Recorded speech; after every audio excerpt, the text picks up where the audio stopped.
Hello interwebs, welcome to Let's Fix Computers. I'm working on a desktop computer today that you can see in the background, and this one is sitting over on just one of the other benches in the shop.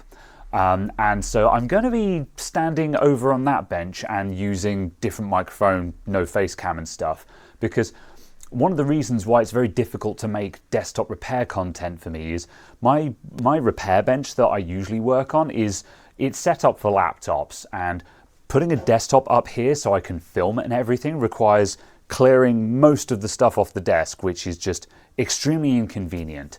And a lot of desktops tend to be very time-consuming repairs. You have to do a lot of testing, lots of like running a stress test and waiting and seeing and stuff like that.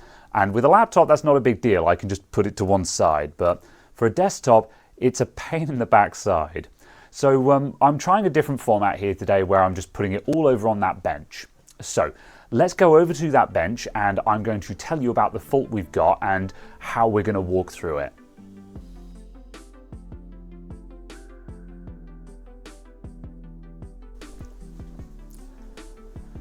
So I'm fairly certain that I'm not going to be on shot for most of this, but whatever, let's crack on. So this is a custom build computer. This is a B550 motherboard with a Ryzen 5700G in it. And the graphics card we've got here is a 3060. And the issue with it is that it keeps freezing. Now, the observations that I've made just from turning it on and reproducing the fault, you can see here that it's just stuck on the loading spinner. It's just jammed up there. But other observations I've made from doing some other tinkering is when you turn it on from cold, it will initially work for maybe 5 minutes before it locks up. And then after that, the crashes become frequent to the point where you either can't start or it freezes almost the moment the Windows finishes loading. So let's start going through with what we're going to do about this.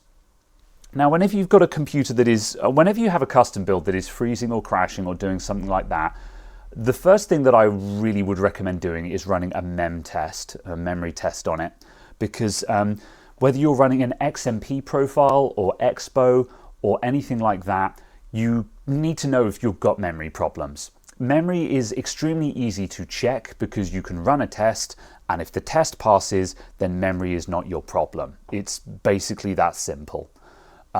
So what we're going to do, I'm going to start by plugging in this flash drive here where I've got memtest86. So let's plug that in the back. I'm going to restart and I'm going to spam F12 for the boot menu. You can also spam delete to go into BIOS and then select boot override.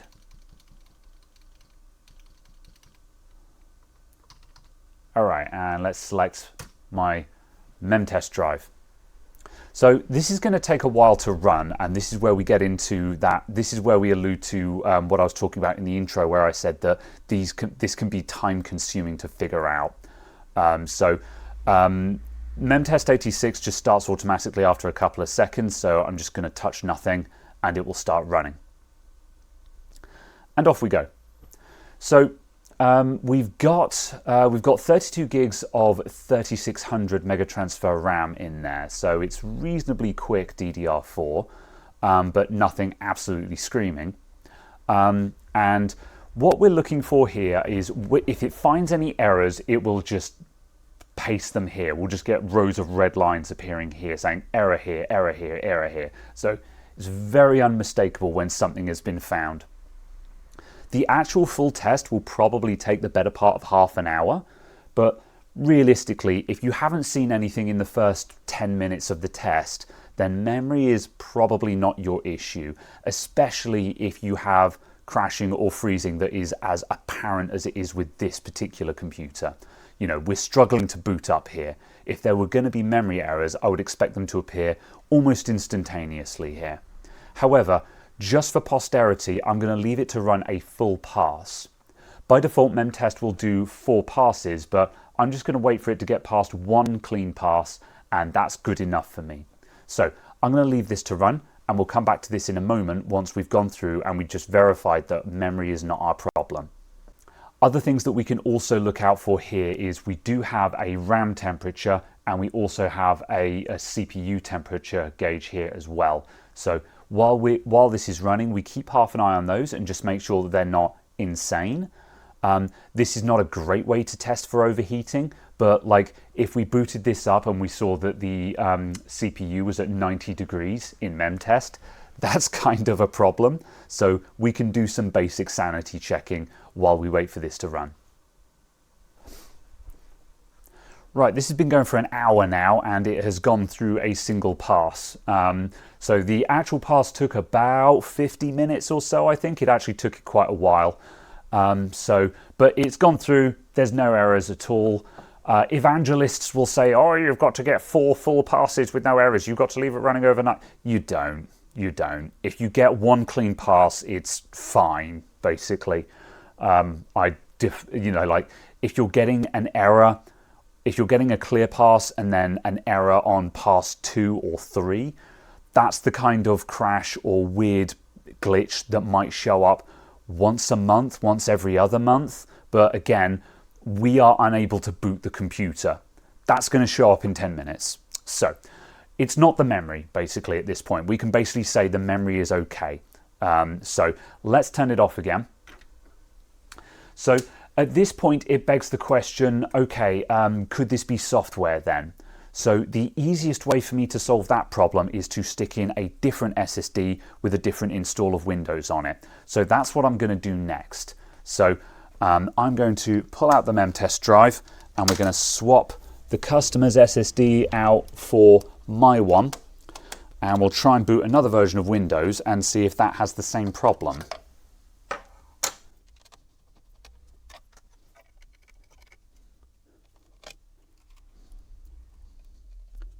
It's worth noting that if you're DIY, then you might not have another SSD lying around. But also, even with this in mind, based on the faults we've got, I don't think this is a software issue. Oh, has that just not detected the SSD? No, it hasn't. Okay.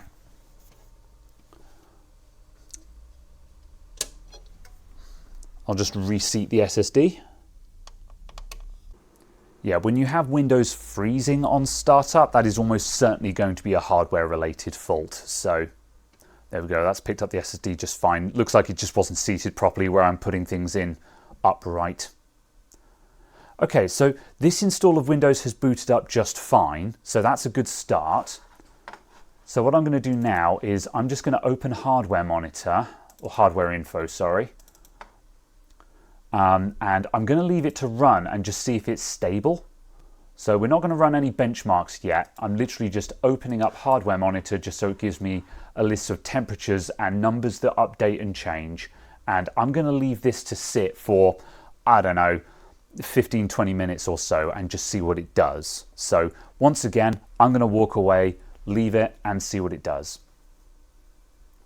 Right, so I've come back only a couple of minutes later and the computer has frozen. Mouse is unresponsive, caps lock is unresponsive, which is a very low level operation. So if caps lock is not turning on and off, then you've definitely frozen. And obviously the screen is not updating. We still have a picture, but everything on screen has frozen. So at this point we can be reasonably sure that we don't have a software issue because we've reproduced the fault with a completely different known good install of Windows. So I don't think software is our problem either. So it's not memory, it's not software. We're going to start just eradicating things piece by piece now. So the next thing is, what about the graphics card? Could that be locking up? Because we've got a Ryzen 5700G here, we do have onboard graphics. So we can test for this quite easily just by switching to onboard graphics. If we didn't have onboard graphics, if we were running a Ryzen 5000X series, for example, or just some other CPU that doesn't have onboard graphics, we would need a spare graphics card. But in this instance, we can plug into the onboard. So I'm going to turn this off. And I'm going to remove the graphics card.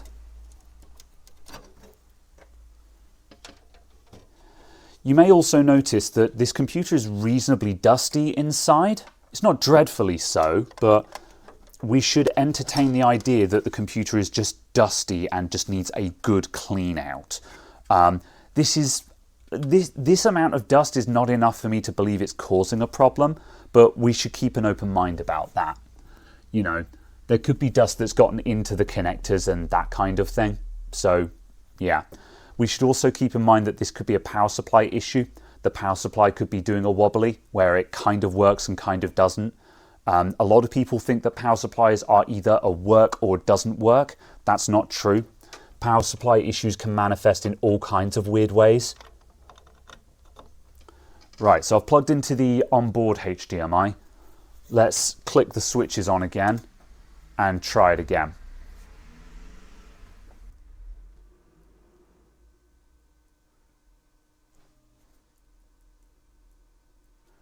Went to recovery mode. I'm just going to hit restart my PC.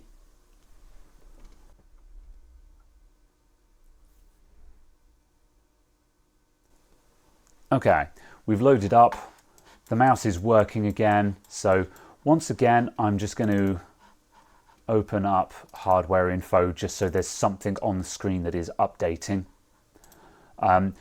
When you're testing like this, you should also make sure that you have power saving features turned off. So turn off the monitor timeout so the monitor stays on for 5 hours or never, or something like that as well.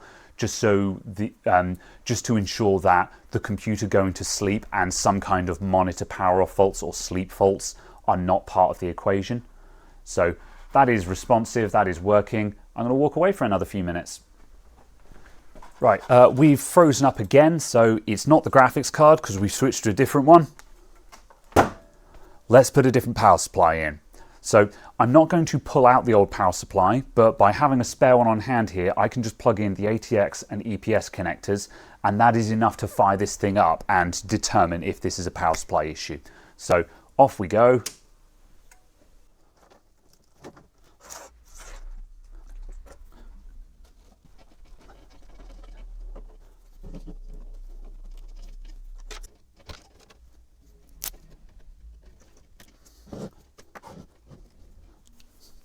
Alright, so that's CPU and motherboard power. That's all we need to fire it up.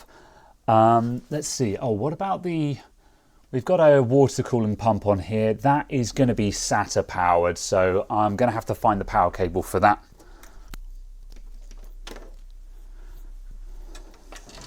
There we go. That's the Corsair fan controller plugged in as well, which should give us power to that guy. Let's find out.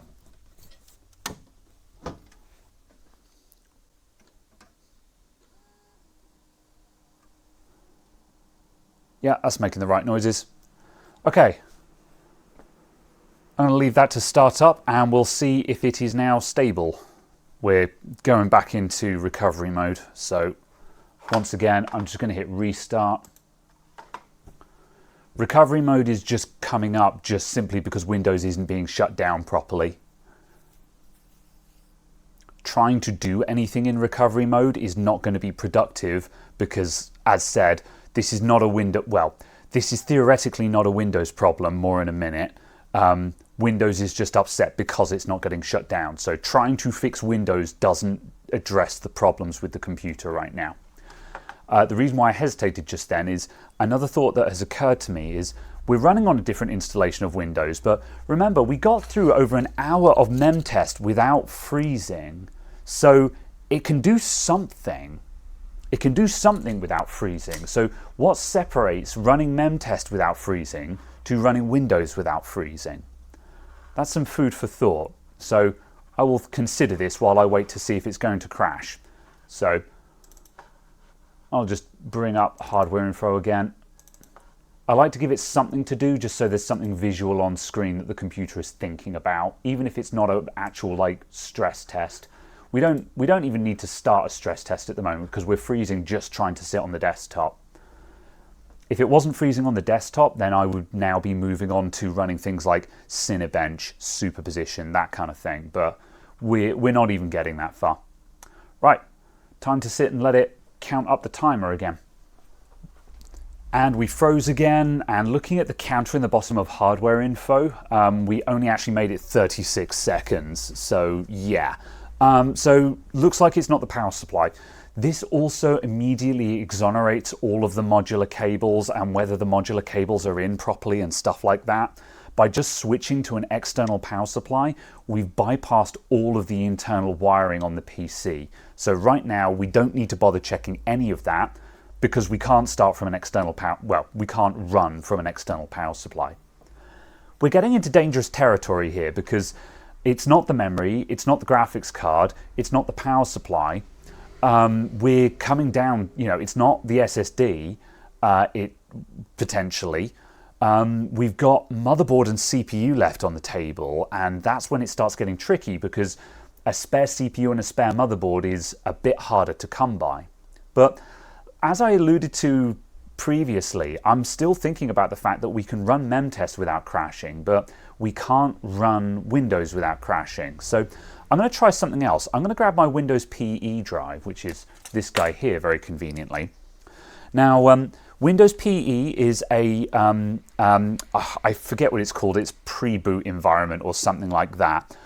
It's basically a Windows Live drive. So think a Linux Live CD, except it's Windows. When you load up the Windows installer to install Windows, you're starting a PE environment. It's mini Windows. So that's essentially what we're doing here. So I'm going to restart and I'm going to spam F12 for the boot menu again. Now I need to make a video about PE drives because I am kind of late to the party on those, and this one was actually set up by friend of the channel Wild Floor Lamp. Wow, I just completely missed that. Okay.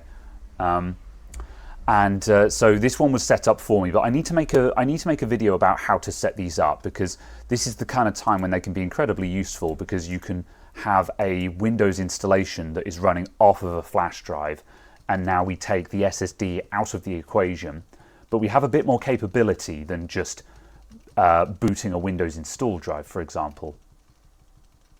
Oh wow, it doesn't want to go to the boot menu. Okay, I'm going to reset that again, and I'm going to try for BIOS.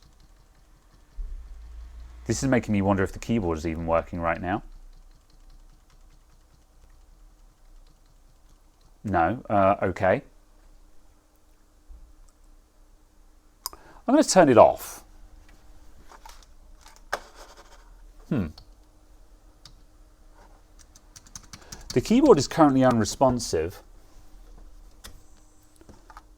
All right, that's my keyboard. I'll plug that into a different USB port. Mouse is working. Keyboard is now working. Weird.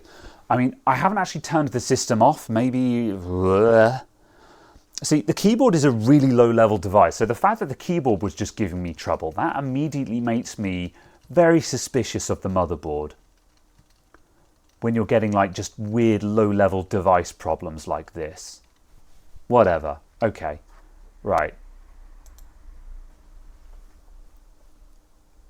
Okay, so now we're loading the PE environment. Let's wait for this to fire up and we'll see if this is stable, because then we're running another system that is a bit more sophisticated than memtest, but is not running off of the SSD. We've put a different SSD in, so we know that it's nothing to do with a faulty SSD because we've taken the customer's one out, but there could still be issues with the M.2 slot. So like we could try the other M.2 slot, or it might be issues with the PCI Express lines going from the CPU to one of the slots or something like that. You know, these would still be CPU or motherboard related, but it's starting to explain how a CPU or motherboard issue could manifest in this way. So, right, that's started. I'm going to bring up just CPU Z, which I can see in front of me, CPU Z, which will just bring up just something that displays system information and will give us like the CPU speed updating and that kind of thing. All right, so I've brought up CPU Z. I'm going to leave that open. And I'm just going to leave it again and come back in a moment and see if it's crashed in a couple of minutes. Oh dear. Well, it looks like we froze, crashed, blue screened, something happened, the computer restarted and then immediately froze trying to boot off of the SSD again. So yeah, that didn't work either. All right, well, it's tempting to continue engaging with this train of thought and say like, okay, well, let's get a Linux bootable drive or something like that. But to be honest, I think we're going off track here. That was an interesting experiment, but my opinion is that we should go back to hardware and start thinking about the CPU or the motherboard. Because there has to be something going on here. We've tried 3 different Windows installs and none of them have booted. So, like, maybe there's a reason, maybe there's a particular driver that all 3 of these things are trying to load that is crashing, but that's beside the point. The computer should be able to run that driver. So even if we were to isolate the specific reason why it won't run Windows in a stable manner, this doesn't change the fact that the computer is not stable, which is a hardware problem. So this is the point where we should refocus and get back onto hardware. Now, this is an AM4 motherboard. Thankfully, I do actually have a spare AM4 motherboard kicking around. I've got a B450 motherboard, which I think will run a 5700G. I might have to get creative with that. I'm certainly going to try. If it doesn't run it at the moment, it will need a BIOS update. So I'll have a look at that. But let's get the board first, take this thing apart, and get the CPU out of it. Oh, I flipped the wrong switch. It's this one.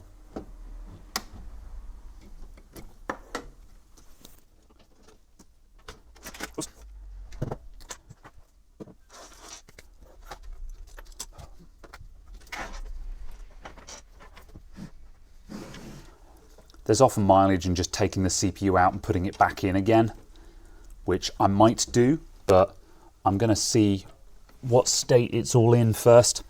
I'll just slap this into another board now just to keep it safe. Safest place for a CPU is in a motherboard. And I'm going to take the RAM as well.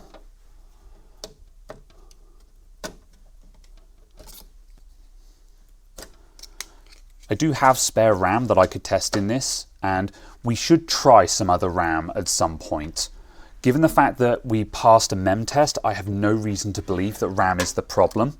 However, the fact that we've got this weird, freezing problem, that kind of makes me a little bit worried, because when you have an intermittent fault, it can be difficult to prove that with tests because the computer works fine until it doesn't. So yeah, I'm keeping an open mind about that. I find it very hard to believe that this is memory at this point, but we should test some other RAM just in case. I will be amazed if it turns out to be RAM, but if it's not what you think it is, then it has to be something that you don't think it is. I'll be amazed if this thing posts. I'm fairly certain that the BIOS is not updated for a Ryzen 5000. We'll try, you never know. All right, front panel, hit it.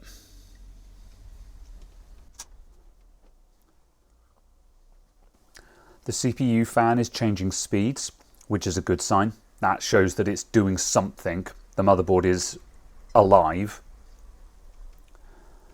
I don't have any diagnostic LEDs on this motherboard, so we could still be stuck on detecting CPU for all I know.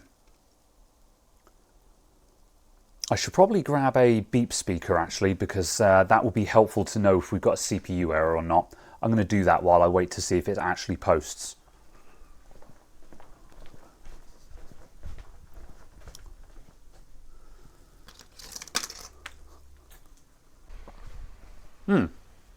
Hey, it posted. Awesome.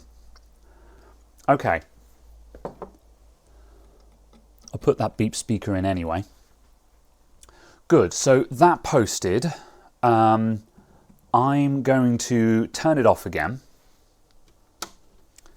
And I'm going to put my Windows SSD in there, and we're going to boot it into Windows again because that was a quick and concise test. Now we should boot all the way up into Windows. I haven't enabled XMP.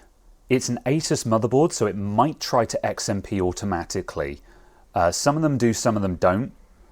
If it does go to XMP, then awesome. I would like to test it in XMP, which would take us up to 3600 megatransfers on the RAM, because that's how fast we were running on the customer's motherboard. But let's wait and see. Where are we at the moment? Yeah, we're at 2666. There's also a non-zero chance that this motherboard just won't go to 3600 as well. I'm not sure what this motherboard actually supports. We know the CPU can do it. No idea if the motherboard can actually do it or not. So I'm going to leave that to run for a bit, and let's just see if it freezes up after a minute or two. I should probably get some temperatures up for good measure as well, because we're running a heatsink that's just resting on top of the CPU. So I do want to make sure that that's not having any major problems. Having just the cooler resting on top of it is a bad mount, so you won't get very good cooling, but certainly we're not running stress tests here. Like, yeah, the CPU is currently sitting at 36 degrees, so not expecting problems. I'm back, 26 seconds passed, and it's crashed again. In fact, I think it crashed literally seconds after I walked away. So this is kind of interesting at this point now, because as you can see, we're running out of customer computer remaining. So I've got another memory kit here. This is an 8GB kit of 2400 megatransfer RAM. So we're definitely certain that we should be able to run this. Let's put it in there and check. It looks like a bad CPU at this point. So that's kind of interesting. Not going to be the end of the world for the customer, because it's a good excuse for them to upgrade to a 5700X3D, which will spank this CPU, but still. Let's see how we go. So let's turn off the power. I'm going to pop out the memory kit and we'll slap in this crappy kit.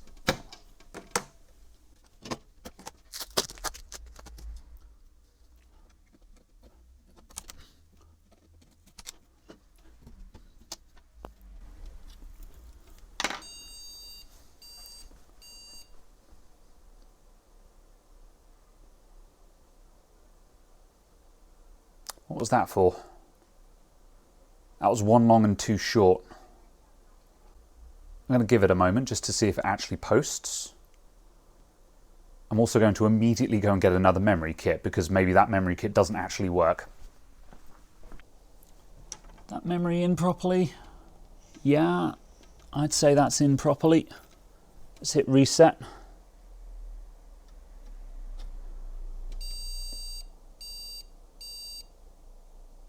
No? Okay.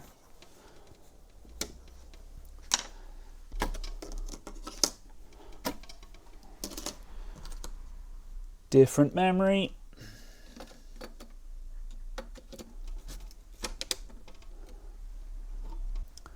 If this now works, we can test these modules under different circumstances.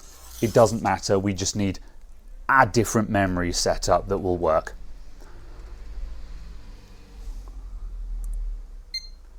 There we go, that one posted. Cool. So I'll let this boot up, and once again, we'll leave it to run. Go. From across the room, I hear the beep of the computer having just restarted. So, still not stable, different memory. The only thing that remains now is the CPU. So, we can be reasonably certain now that we have a bad CPU. Quite what has happened to the CPU is unknown. What I'm going to do, I'm going to turn it off, and I'm going to move the memory to the other slot, because by moving from slot 2 to slot 4, we're moving to a different memory channel. So I'm trying to determine if maybe we have a bad memory channel or something like that. But in order for that to be true, that requires us to have memory issues. And like we've already proven pretty conclusively at this point that this is not a memory fault. And yeah, we've crashed one more time. So we've got different RAM, different motherboard, different SSD, effectively different graphics. I mean, we're technically using the onboard graphics for the CPU, but that still means it would be the CPU, different power supply, blah. So at this point, I think we have fairly conclusively proven it's the CPU. But for one last nail in this CPU's coffin, I have another AM4 CPU on hand. It's in a demo PC though, so I'm going to have to dig it out from there, which I shall do so tomorrow. But yeah, we'll come back, and what I'm going to do is put my CPU into the customer's computer, put all of this back on the bench, and we should find that the customer's computer is effectively fixed by having a different CPU in it. That is basically what we will be proving now. So let's clear all of this up and get back into the customer's tower.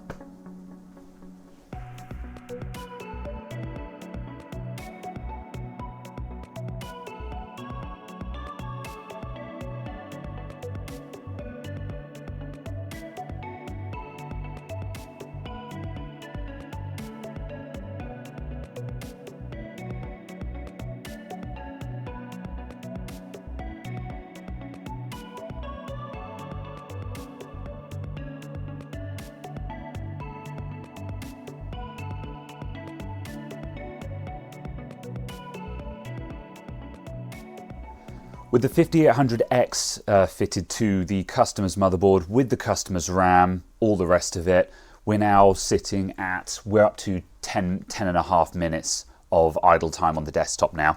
I'll leave it to run for longer than this, but considering the previous tests we were struggling to get to 1 minute, I think this is pretty conclusive that we have a dead CPU at this point. Which is unfortunate. It's never the CPU, except when it is. But it's never usually the CPU, except when it is. So yeah, weird case. I don't know what has happened to that CPU, if I'm honest, but sometimes these things happen.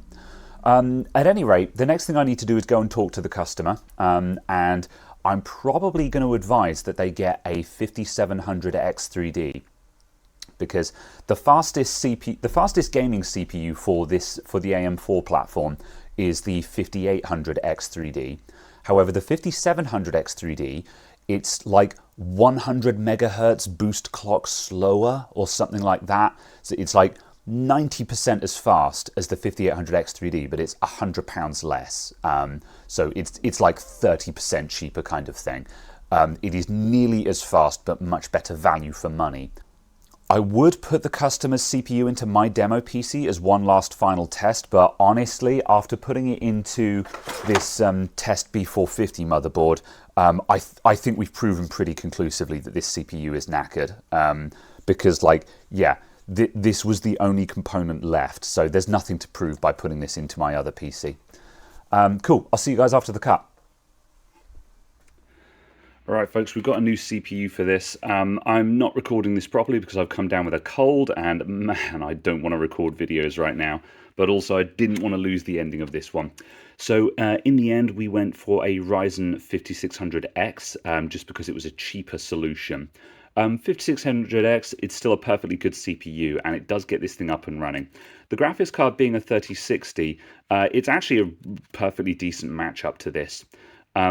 Bigger options still available in the future, so not shutting any doors with this CPU, and it's about the equivalent of the 5700G that is coming out anyway.